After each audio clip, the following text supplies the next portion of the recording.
d'observation de la Communauté économique des États de l'Afrique de l'Ouest CEDEAO dans le cadre du premier tour de l'élection présidentielle du 24 mars au Sénégal est arrivé à Dakar, la capitale sénégalaise, lundi 18 mars 2024, conduite par l'ancien ministre nigérian des Affaires étrangères, le professeur Ibrahim Gambari. Cette délégation est composée d'une équipe de 130 observateurs en provenance de tous les États de la CEDEAO à l'exception du Sénégal. À noter que depuis le 13 mars, 14 observateurs à long terme, des experts électoraux de divers profils, sont déployés au Sénégal pour suivre les développements durant tout le processus, alors que les 116 observateurs à court terme seront répartis sur l'ensemble du territoire sénégalais afin d'observer le déroulement du scrutin du 24 mars 2024.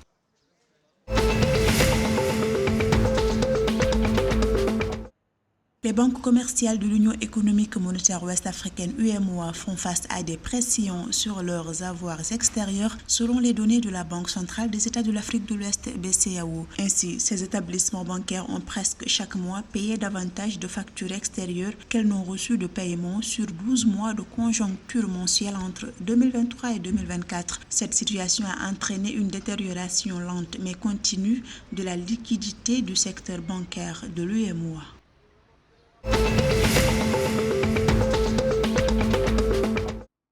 En Côte d'Ivoire, la Société financière internationale SFI prévoit accroître ses investissements à 241,35 milliards de francs CFA en 2024 contre 125 milliards de francs CFA en 2023. Cette manne financière sera notamment destinée à soutenir le secteur privé ivoirien et le développement économique de la Côte d'Ivoire. Les investissements vont cibler particulièrement l'énergie, l'agriculture, les nouvelles technologies ou encore le soutien aux petites et moyennes entreprises. D'autres secteurs comme le développement des marchés des capitaux, l'habitat ou l'immobilier ont été inscrits sur la liste des secteurs prioritaires à financer.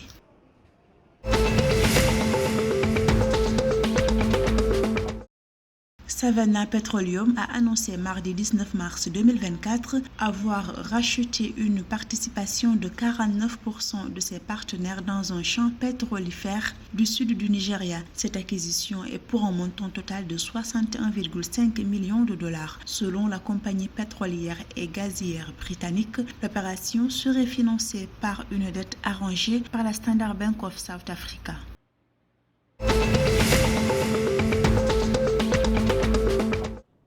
Au Togo, les saisines des maisons de justice ont connu une hausse de 17% en 2023 par rapport à celles enregistrées en 2022. Selon les statistiques du ministère togolais de la Justice et de la Législation, 4513 saisines des maisons de justice ont été enregistrées en 2023 contre 3857 durant l'année précédente. En outre, ces saisines ont permis de recouvrir plus de 80 millions de francs CFA sur 120 millions de francs CFA dus.